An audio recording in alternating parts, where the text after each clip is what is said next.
दोस्तों नमस्कार, ये है मार्गदर्शन फॉर सिविल सर्विसेज। मैं अनुराग चौधरी। दोस्तों टीजीटी पीजीटी भारतीय इतिहास रिमाइंडर श्रृंखला के अंतर्गत इस वीडियो में प्रस्तुत है भारतीय इतिहास के महत्वपूर्ण प्रश्नों का वन लाइनर रिवीजन नोट्स। इसमें हम प्राचीन भारत के इतिहास से संबंधित विविध प्रश्नों को कवर करेंगे। दोस्तों ये प्रश्न आपके आगामी परीक्षाओं जैसे TGT PGT, LT grade, government inter college प्रवक्ता, गवर्नमेंट डिग्री कॉलेज, उच्चतर शिक्षा असिस्टेंट प्रोफेसर, केंद्रीय विद्यालय संगठन और नेट जेआरएफ के लिए बहुत ही उपयोगी हैं। तो आइए शुरू करते हैं प्राचीन भारत के इतिहास से संबंधित विविध प्रश्नों का वन लाइनर रिवीजन नोट्स। दोस्तों पहला प्रश्न है कि संवतों को प्राचीनतम से आरंभ तक कालक्रम के अनुसार व्यवस्थित करना है। तो सही क्रम हो जाएगा, सबसे पहले आएगा शक संवत, फिर कलचुरी संवत, उसके बाद वल्लभी संवत और फिर हर्ष संवत। तो याद रखिएगा दोस्तों, संवतों का सही कालानुक्रम के अनुसार जो व्यवस्थापन है वो सबसे पहले शक संवत, कलचुरी संवत, वल्लभी संवत और हर्ष संवत होगा। अगला प्रश्न है चंदेल मंदिरों का सही कालानुक्रम क्या है। तो आप जान लीजिए, सबसे पहला 64 योगिनी मंदिर है जो कि खजुराहो में है, लक्ष्मण मंदिर खजुराहो में, विश्वनाथ मंदिर खजुराहो में और नीलकंठ मंदिर ये कालिंजर में है और ये चंदेल मंदिरों का सही कालानुक्रम है। आइए कुछ महत्वपूर्ण परीक्षोपयोगी तथ्यों को देख लेते हैं। अज्जुवर्णम, मणिग्रामम, एन्नूरुवर और महाजन में से एक दक्षिण भारतीय वाणिज्यिक समुद्री संगठन नहीं था। तो उत्तर है दोस्तों, महाजन जो है ये दक्षिण भारत का वाणिज्यिक या समुद्री संगठन नहीं था। अगला प्रश्न है आजीवक संप्रदाय के अनुयायियों को किस अन्य नामों से जाना जाता है। तो उत्तर है हत्था पलेखड़ और एक दंडिक। दोस्तों आजीवक संप्रदाय के अनुयायियों को हत्था पलेखड़ और एक दंडिक इत्यादि नामों से भी जाना जाता है। अगला प्रश्न है भृगुवंश के श्री जय इंद्र वर्मन महाराजा धीराज ने कहाँ पर शासन किया था। तो उत्तर है चंपा पर। याद रखिएगा, भृगुवंश के जय इंद्र वर्मन महाराजा धीराज ने चंपा पर शासन किया था। अगला प्रश्न है दोस्तों, बंगाल की वामपंथी महिला नेताओं ने 1942 में संगठन की स्थापना की थी। तो ये था महिला आत्मरक्षण समिति की। अगला प्रश्न है दोस्तों, ऐहोल स्थित दुर्गा मंदिर की योजना के संदर्भ में वर्गाकार, आयताकार, तारकीय और वृत्तायत में से सही क्या है। तो सही उत्तर है दोस्तों वृत्तायत। और याद रखिएगा, ऐहोल में जो दुर्गा मंदिर की योजना है ये वृत्तायत रूप में जो है की गई है। अगला प्रश्न है दोस्तों, मंदिर को दी गई भूमि, ब्राह्मणों को दी गई भूमि, व्यवसाय पर कर और सत्यनिष्ठा की जांच में से उपधा शब्द का सही आशय क्या है। तो आप जान लीजिए, उपधा एक प्रकार का परीक्षण होता था जो कि सत्यनिष्ठा की जांच से संबंधित था। तो याद रखिएगा, उपधा परीक्षण सत्यनिष्ठा की जांच से संबंधित था। अगला प्रश्न है वैष्णव भक्ति ने बंगाल में स्थानीय साहित्यिक विधा की उत्पत्ति का मार्ग प्रशस्त किया। तो ये था मंगल काव्य। दोस्तों वैष्णव भक्ति ने बंगाल में एक साहित्यिक विधा की उत्पत्ति का मार्ग प्रशस्त किया, वो साहित्यिक विधा थी मंगल काव्य। अगला प्रश्न है दोस्तों, राजाओं या शासकों की उपाधियों से सही सुमेलन करना है। तो चंद्रापीड़ वज्रादित्य की उपाधि है, तारापीड़ उदयादित्य की, मुक्तापीठ ललितादित्य की और जयापीठ ये विनयादित्य की उपाधि है।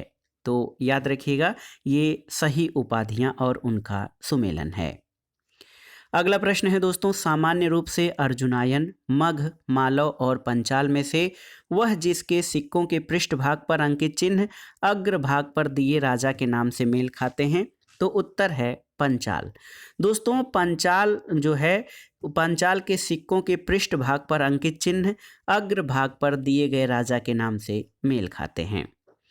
अगला प्रश्न है निवर्तन, मर्तूर, द्रम और गोचर्म में मुद्रा से संबंधित शब्द कौन सा है। तो याद रखिएगा, द्रम जो है ये मुद्रा से संबंधित है। अगला प्रश्न है दोस्तों, अजमेर में सरस्वती मंदिर नामक शिक्षण संस्थान की स्थापना किसके द्वारा की गई थी। तो याद रखिएगा विग्रहराज ने। विग्रहराज ने अजमेर में सरस्वती मंदिर नामक शिक्षण संस्था की स्थापना की थी। अगला प्रश्न है दोस्तों, देखिए शैलेंद्रों द्वारा निर्मित स्तूप कहाँ पर स्थित है? तो ये बोरोबदूर में स्थित है। अगला प्रश्न है अहिच्छत्र, अतरंजी खेड़ा, हस्तिनापुर और श्रावस्ती में से सबसे पहले चित्रित धूसर मृदभांड यानी PGW का प्रमाण कहाँ से मिला है? तो याद रखिएगा अहिच्छत्र से। दोस्तों अहिच्छत्र जो है यहाँ से सबसे पहले चित्रित धूसर मृदभांड के प्रमाण मिले हैं। अगला प्रश्न है दोस्तों, आंध्र प्रदेश के प्राचीन ऐतिहासिक स्थल अमरावती को किस नाम से जाना जाता था? तो याद रखिएगा दोस्तों, आंध्र प्रदेश के प्राचीन ऐतिहासिक स्थल अमरावती को धरणीकोट के नाम से जाना जाता था। और आप जान लीजिए कि अमरावती जो है बहुत ही प्रसिद्ध नगर था प्राचीन काल में, जिसका प्राचीन नाम धरणीकोट था। अगला प्रश्न है हूणों ने कौन से सिक्के प्रचलित किए? तो हूणों ने चांदी और तांबे यानी रजत और ताम्र के सिक्के प्रचलित किए थे। अगला प्रश्न है दोस्तों, दिलवाड़ा का बिमल मंदिर किसको समर्पित है? ये आपको बताना है। बहुत ही महत्वपूर्ण प्रश्न है कि दिलवाड़ा का जो बिमल मंदिर है ये किसको समर्पित है? तो याद रखिएगा दिलवाड़ा का जो जैन मंदिर है विमल मंदिर, ये भगवान आदिनाथ को समर्पित है। अगला प्रश्न है दोस्तों, कश्मीर के अवंती बर्मन, दिद्दा, हर्ष और ललितादित्य मुक्तापीठ शासकों में से अपने राज्य को प्रलयंकारी बाढ़ से बचाने के लिए वितस्ता नदी पर बांध किसने बनवाया था? तो याद रखिएगा अवंती बर्मन ने। दोस्तों अवंती बर्मन ने अपने राज्य को प्रलयंकारी बाढ़ से बचाने के लिए वितस्ता नदी पर बांध बनवाया था। अगला प्रश्न है दोस्तों, आप जान लीजिए कि भारत में भोजपत्र भारत की बहुप्रचलित लेखन सामग्री का प्राचीनतम साक्ष्य कहाँ से पाया गया है? तो उत्तर है श्रृंगवेरपुर से। दोस्तों भारत में भोजपत्र जो कि भारत की बहुप्रचलित लेखन सामग्री है, इसके प्राचीनतम साक्ष्य श्रृंगवेरपुर से पाए गए हैं। अगला प्रश्न है देखिए, चेर, पांड्य, सत्यपुत और चोल में से वह जिसका उल्लेख मेगास्थनीज की इंडिका में है?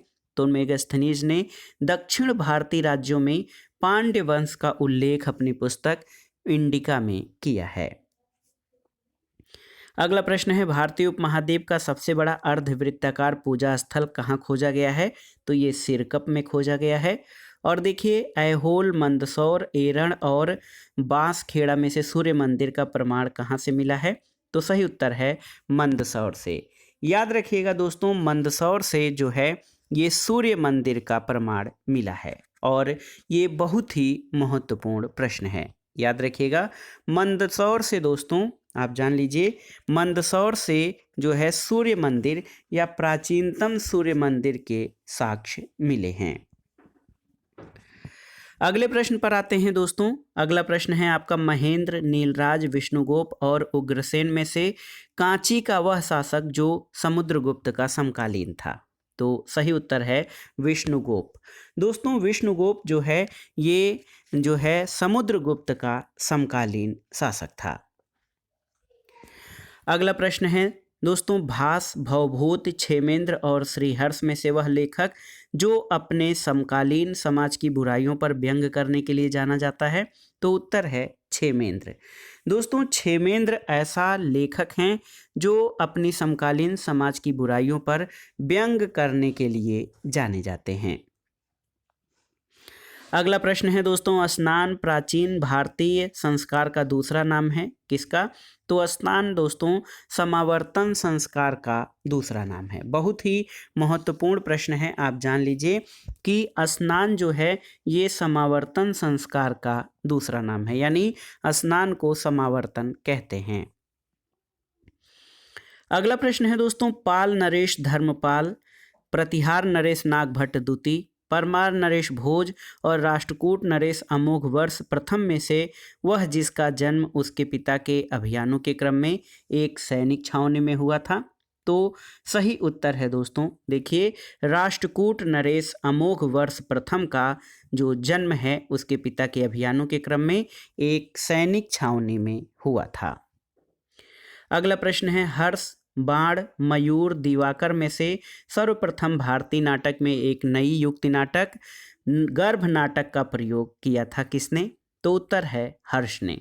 दोस्तों, हर्ष ने सबसे पहले भारतीय नाटक में एक नई युक्ति नाटक में नाटक आरंभ किया था।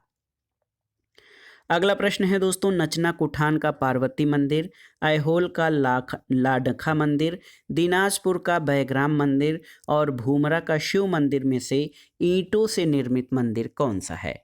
तो सही उत्तर आप जान लीजिए, ईंटों से निर्मित शिव मंदिर दोस्तों ये दिनाजपुर का बैग्राम मंदिर है। याद रखिएगा, दिनाजपुर का बैग्राम मंदिर जो है ये ईंटों से निर्मित शिव मंदिर है। अगला प्रश्न है, उड़ीसा की उदयगिर खंडगिर की पहाड़ियों की विभिन्न गुफाएं प्रमाणित करती हैं? किसको? तो दोस्तों, उदयगिरी खंडगिर की पहाड़ियों की गुफाएं ये प्रमाणित करती हैं कि ओडिशा में दीर्घकाल तक जैन धर्म का अस्तित्व था। अगला प्रश्न है दोस्तों, एंगुरुनुरु, कोरुन्नुदोहे, पदिरुपट्टू और नरिन्ने में से चेर शासकों की प्रशंसा कौन करता है? तो पदिरुपट्टू दोस्तों ये चेर शासकों की प्रशंसा करता है। अगला प्रश्न है, दक्षिण के एक प्रारंभिक बौद्ध केंद्र के स्तंभ पर जेतवन महाविहार के दान का अंकन कहाँ पर है? तो याद रखिएगा, अमरावती। दोस्तों, दक्षिण के एक प्रारंभिक बौद्ध केंद्र के स्तंभ पर जेतवन महावीर के दान का अंकन अमरावती में किया गया है।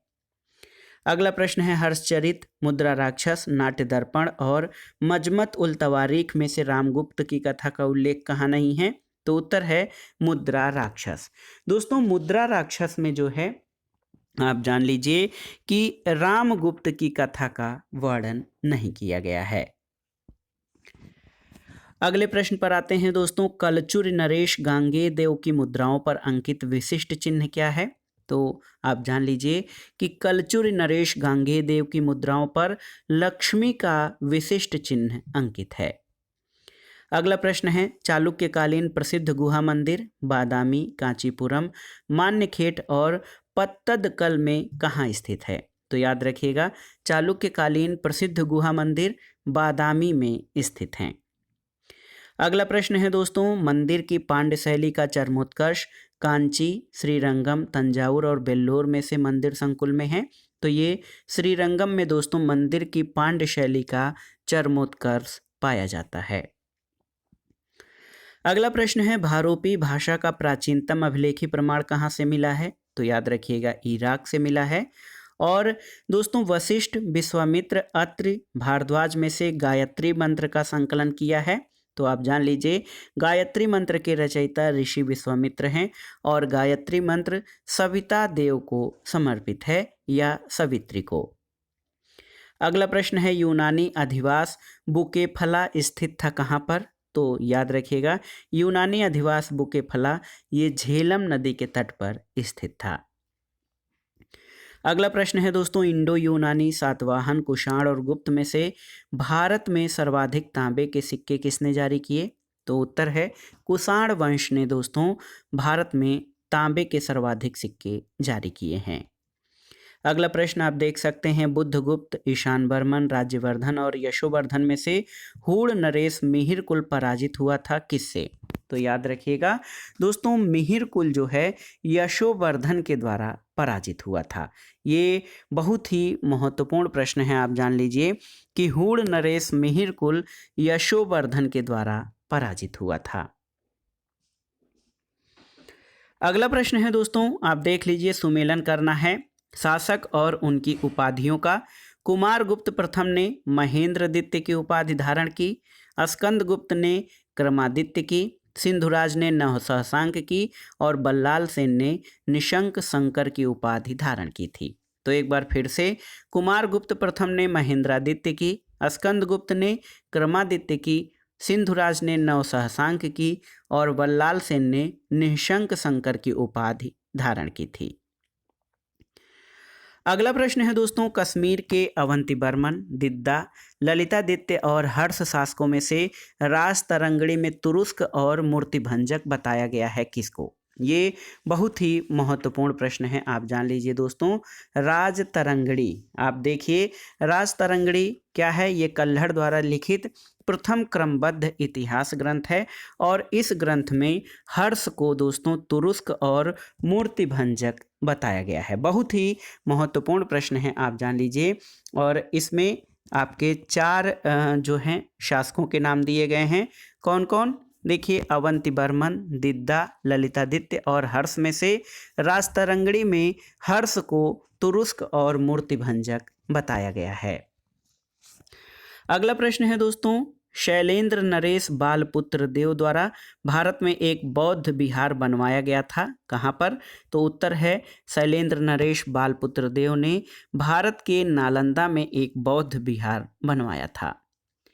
मदन ए शिफा ए सिकंदर शाही किससे संबंधित है? तो ये आयुर्वेद से संबंधित ग्रंथ है।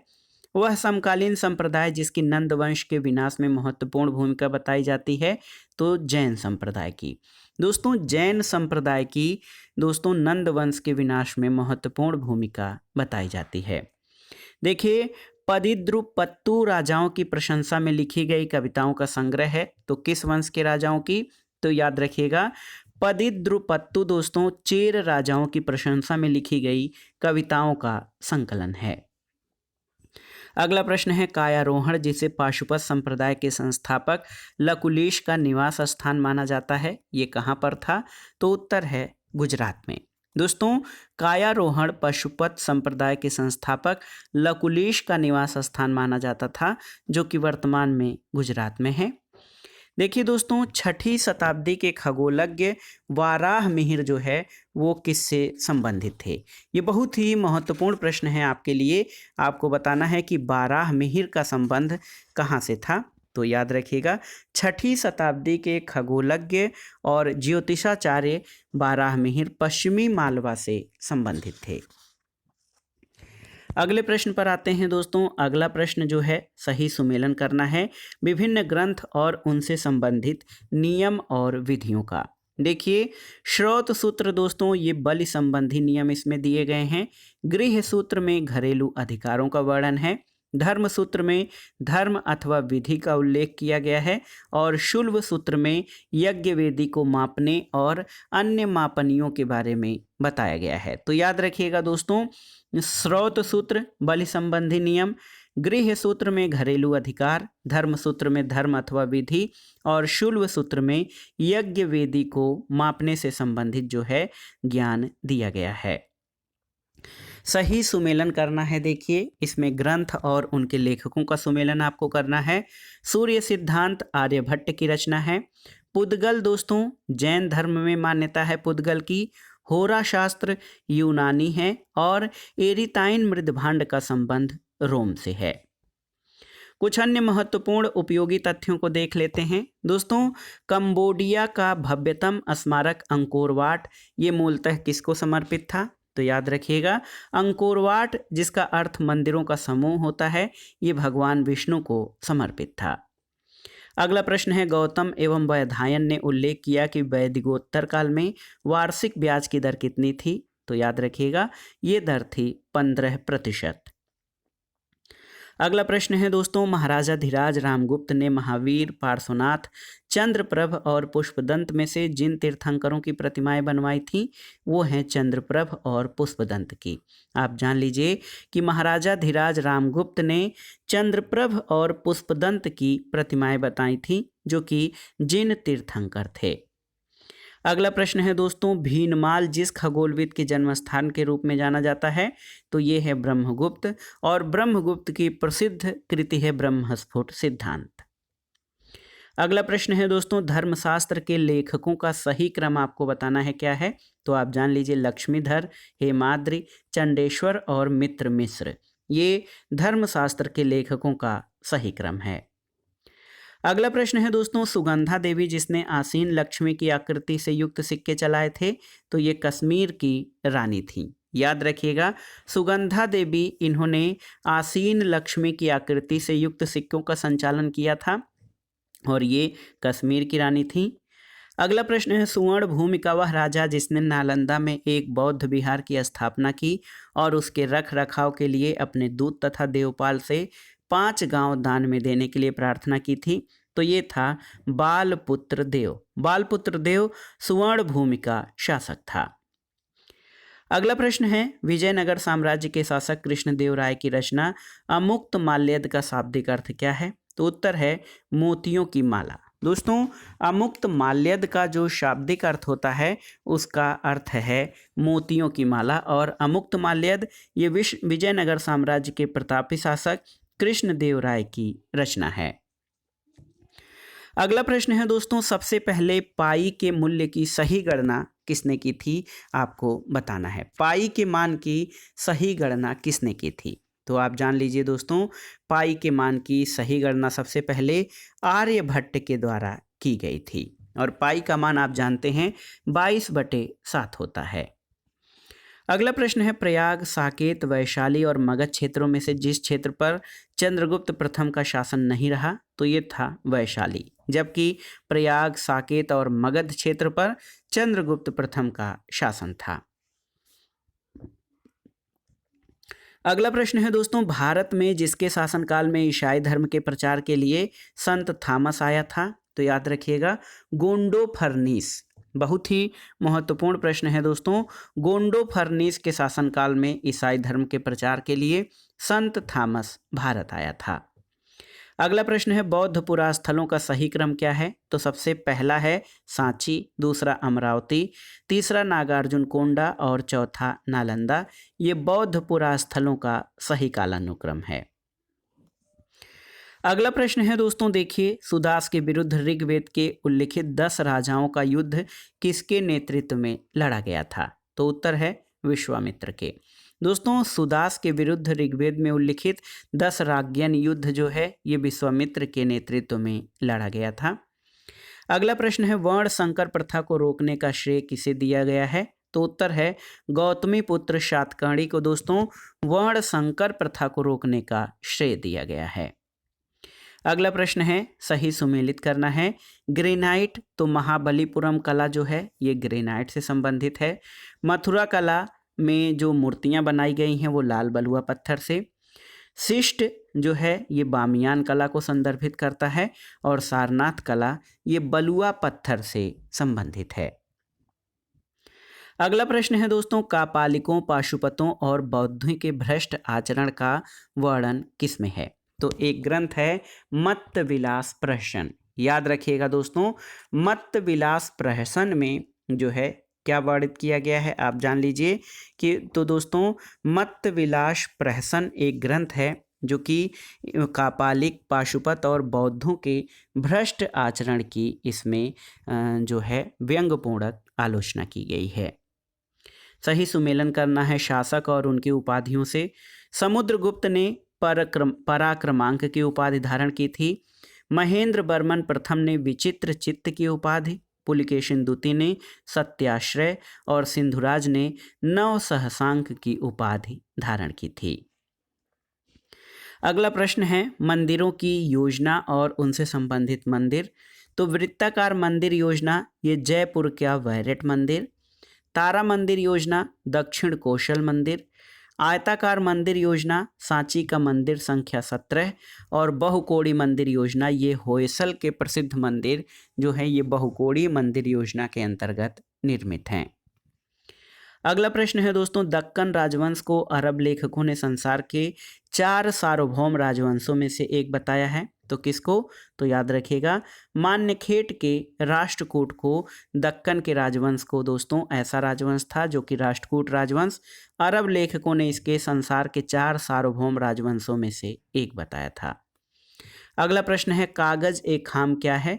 तो ये द्विभाषीय राजस्व अभिलेख जो है ये कागज ए खाम कहलाता था। अगला प्रश्न है दोस्तों, हिंद यूनानी शासक ने सिक्के जारी किए जिन पर कृष्ण और बलराम की आकृतियां बनी थीं। तो ये थे अगाथोक्लीज। दोस्तों अगाथोक्लीज ने कृष्ण और बलराम की आकृतियों युक्त सिक्के जारी किए।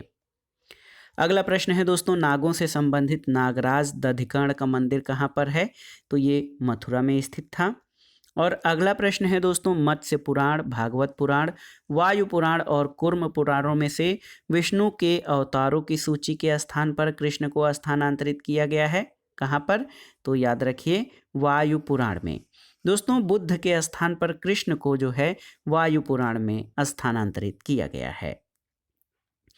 सही सुमेलन करना है दोस्तों, यहाँ पर बहुत ही महत्वपूर्ण प्रश्न है ये। इसमें आपको सही सुमेलन करना है मंदिर शैली और मंदिर के नाम से। देखिए नागर मंदिर शैली, इसके अंतर्गत शौनक का नीलकंठ महादेव मंदिर आता है। द्रविड़ के अंतर्गत एलोरा का कैलाशनाथ मंदिर। चालुक्य मंदिर शैली के अंतर्गत लक्कुडी स्थित जैन मंदिर। और विजातीय मंदिर शैली पहाड़पुर स्थित मंदिर जो है ये विजातीय शैली के अंतर्गत आता है। अगला प्रश्न है, शिव की प्राचीन लिंगोद्भव मूर्तियां प्राप्त हुई हैं कहाँ से? तो गुंडीमल्लम से। गुंडीमल्लम से दोस्तों शिव की सर्व प्राचीन लिंगोद्भव मूर्ति प्राप्त हुई है।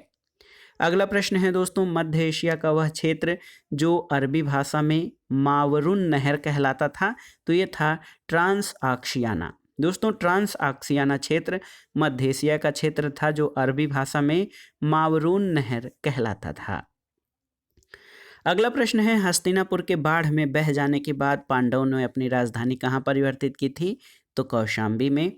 और दोस्तों गौतमीपुत्र सातकर्णी के हाथों नहपान की पराजय मुद्रा भांड से प्रमाणित होती है कहाँ से? तो ये नासिक मुद्रा भांड से दोस्तों गौतमीपुत्र सातकर्णी के हाथों नहपान की पराजय प्रमाणित होती है। अगला प्रश्न है, समुद्रगुप्त, कुमारगुप्त प्रथम, पुष्यमित्र शुंग और प्रवरसेन प्रथम में से सर्वाधिक अश्वमेध यज्ञों का संपादन किसने किया? तो प्रवरसेन प्रथम ने। दोस्तों आप जान लीजिए कि प्रवरसेन प्रथम ने सर्वाधिक अश्वमेध यज्ञों का संपादन किया था। अगला प्रश्न है, कौंतलेश्वर दौत्य। दोस्तों कालिदास को कौंतलेश्वर दौत्य नामक नाटक का रचयिता होने का श्रेय किसने दिया है? तो ये क्षेमेंद्र ने। और क्षेमेंद्र की रचना वृहद कथा मंजरी है। अगला प्रश्न है दोस्तों, खंभात में एक क्षतिग्रस्त मस्जिद के पुनरुद्धार के लिए आर्थिक सहायता किसने दी थी? तो चामुंड राय ने। और देखिए अपार, कुलाशेखरा और संबंधनार और बैंकंठनाथ में से अलवार संत कौन थे? तो याद रखिएगा कुलाशेखरा दोस्तों अलवार संत थे। और आप जान लीजिए अलवार संत वैष्णव धर्म से संबंधित थे, जबकि नैनार धर्म शैव धर्म से नैनार संप्रदाय संबंधित था। अगला प्रश्न है दोस्तों, मार्को पोलो की पुस्तक मुख्य रूप से किसका वर्णन करती है? तो उत्तर है दक्षिण भारत का आर्थिक इतिहास मार्को पोलो के जो है पुस्तक का वर्णन है। और आप जान लीजिए मार्को पोलो इटली का प्रसिद्ध यात्री था। अगला प्रश्न है दोस्तों, दक्षिण भारत की यात्रा पर आने वाले विदेशी यात्रियों का सही क्रम क्या है? तो सबसे पहले अब्दुल रज्जाक, उसके बाद ए निकितिन, डोमिंगो पायस और सीजर फ्रेडरिक। ये दक्षिण भारत की यात्रा पर आने वाले विदेशी यात्रियों का सही क्रम है। अगला प्रश्न है, अशोक का कांधार शिलालेख, ब्रह्मगिरी शिलालेख, मास्की शिलालेख और रुद्रदामन प्रथम का जूनागढ़ शिलालेख में से जिस शिलालेख में चंद्रगुप्त मौर्य का नाम आता है तो ये है रुद्रदामन का जो है रुद्रदामन प्रथम का जूनागढ़ शिलालेख, इसमें चंद्रगुप्त मौर्य का नाम आता है। अगला प्रश्न है दोस्तों, पांचवें स्तंभ की राजाज्ञा में अशोक ने कुछ जीवों जैसे तोते, मछली, चींटी, कछुओं आदि को मारना अलंघ्य घोषित किया। और ये आदेश अशोक के राज्याभिषेक के पश्चात कब दिया गया? तो याद रखिएगा दोस्तों अशोक ने अपनी राजाज्ञा में तोते, मछली, चींटी, कछुओं आदि को मारने को अलंघ्य घोषित किया और ये उसके राज्याभिषेक के 26वें वर्ष के पश्चात दिया गया आदेश था। अगला प्रश्न है दोस्तों, हर्ष ने प्रयाग की जिस पंचवर्षीय सभा में अपना सर्वस्व त्याग दिया था वो था छठवीं सभा। और इस सिद्धांत के प्रतिपादक हैं कि पूर्व मध्यकाल के दौरान क्षेत्रीय और उप क्षेत्रीय स्तरों पर राज्य के निर्माण की प्रक्रिया आरंभ हो चुकी थी। तो ये हरमन कुल के दोस्तों हरमन कुल के कहते हैं कि पूर्व मध्यकाल के दौरान क्षेत्रीय एवं उप क्षेत्रीय स्तर पर राज्यों के निर्माण की प्रक्रिया प्रारंभ हो गई थी। अगला प्रश्न है, सही सुमेलन करना है अभिलेखों की प्राप्ति स्थल और उनसे संबंधित राजा। देखिए रबतक अभिलेख जो है ये कनिष्क, शरेकुना, देखिए दोस्तों शरेकुना का अभिलेख अशोक से संबंधित है। अंगुल ये धर्म महादेवी से, और बासिम अभिलेख विंध्य शक्ति से संबंधित है। अगला प्रश्न है दोस्तों, बुद्ध और देवदत्त के बीच भेद का कारण क्या बना था? तो उत्तर है देवदत्त का यह सुझाव है कि अनुयायियों को वनवासी बना दिया जाए। अगला प्रश्न दोस्तों, सांची, धमनार, नालंदा, मथुरा में से जैन स्तूप के अवशेष कहाँ से प्राप्त हुए हैं? तो याद रखिएगा जैन स्तूप के अवशेष मथुरा से प्राप्त हुए हैं। अगला प्रश्न है दोस्तों, विवाह के प्रकार और उनका अर्थ। तो देखिए आर्ष विवाह, ये दूल्हे से कन्या का पिता अपनी पुत्री के बदले 1 या 2 जोड़े गाय और बैल लेता था। पैशाच विवाह में लड़की का अपहरण जो निद्रा में हो, नशे में हो या विकृत बुद्धि की हो, इसको पैशाच विवाह कहा जाता है। असुर विवाह में दोस्तों दुल्हन का क्रय किया जाता था, और राक्षस विवाह में कन्या का उसके घर से बलात् अपहरण, ये राक्षस विवाह कहलाता था। अब आइए कुछ परीक्षा उपयोगी महत्वपूर्ण तथ्यों को देख लेते हैं। महास्थान अभिलेख, एरागुडी अभिलेख, नित्तुर अभिलेख, जौगढ़ अभिलेख में से दुर्भिक्ष काल में सहायता प्रदान किए जाने का उल्लेख कहाँ दिया गया है? तो उत्तर है महास्थान अभिलेख में दोस्तों ये दुर्भिक्ष काल या भूखे की स्थिति में, अकाल की स्थिति में सहायता प्रदान किए जाने का वर्णन है। देखिए अगला प्रश्न है, भक्ति पर बल, आजीविका का खंडन, आत्मा की अमरता, फल की इच्छा किए बिना कर्म पर बल में से भगवत गीता का भाग क्या नहीं है? तो उत्तर है आजीविका का खंडन दोस्तों, ये भगवत गीता का भाग नहीं है। अगला प्रश्न है, विदिशा, दंगवाड़ा, शोंख, अतरंजी खेड़ा स्थलों पर बनाए गए अंडाकार मंदिरों में से नाग संप्रदाय को समर्पित था क्या? तो शोंख दोस्तों, ये दोस्तों अंडाकार मंदिरों में से नाग संप्रदाय को समर्पित मंदिर था। अगला प्रश्न है, दक्षिण भारतीय श्री वैष्णव पंथ के प्रारंभिक आचार्यों यमुनाचार्य, पुंडरीकाक्ष, नाथ मुनि और राम मिश्र का व्यवस्थित कालक्रम क्या है? तो सबसे पहले नाथ मुनि का समय काल आता है, फिर पुंडरीकाक्ष, फिर राम मिश्र और लास्ट में यमुनाचार्य, और ये दक्षिण भारतीय श्री वैष्णव पंथ के आरंभिक आचार्यों का सही क्रम है। अगला प्रश्न है दोस्तों, कात्यायन, मेघातिथि, विष्णु, देवन भट्ट विधिकारों का व्यवस्थित कालक्रम क्या है? तो सबसे पहले विष्णु, उसके बाद कात्यायन, फिर मेधातिथि और देवन भट्ट, ये सही क्रम है विधि विशेषज्ञों या विधिवेत्ताओं का। अगला प्रश्न, और प्राचीन भारत के इतिहास से संबंधित महत्वपूर्ण वन लाइनर प्रश्नों का लास्ट क्वेश्चन है दोस्तों, हिंदू शाही, कारकोट, उत्पल, लोहार में से वह राजवंश जो कश्मीर से संबंधित नहीं था? तो उत्तर है हिंदू शाही राजवंश दोस्तों, ये कश्मीर से संबंधित नहीं था, जबकि कारकोट वंश, उत्पल वंश और लोहार वंश ये कश्मीर में जो है शासन करने वाले प्रमुख राजवंश थे। तो दोस्तों ये था आज का वीडियो। इसमें हमने टीजीटी पीजीटी भारतीय इतिहास रिमाइंडर के अंतर्गत प्राचीन भारत के इतिहास से संबंधित विविध प्रश्नों के भाग 2 के अंतर्गत महत्वपूर्ण प्रश्नों को कवर किया है, जो आपके आगामी परीक्षाओं के लिए बहुत ही उपयोगी हैं। आप इन प्रश्नों को तैयार कर लीजिएगा। वीडियो आपको कैसा लगा हमें कमेंट बॉक्स में ज़रूर बताइएगा। वीडियो को लाइक करें, शेयर करें और इस चैनल मार्गदर्शन फॉर सिविल सर्विसेज को सब्सक्राइब करें। वीडियो देखने के लिए धन्यवाद दोस्तों, नमस्कार।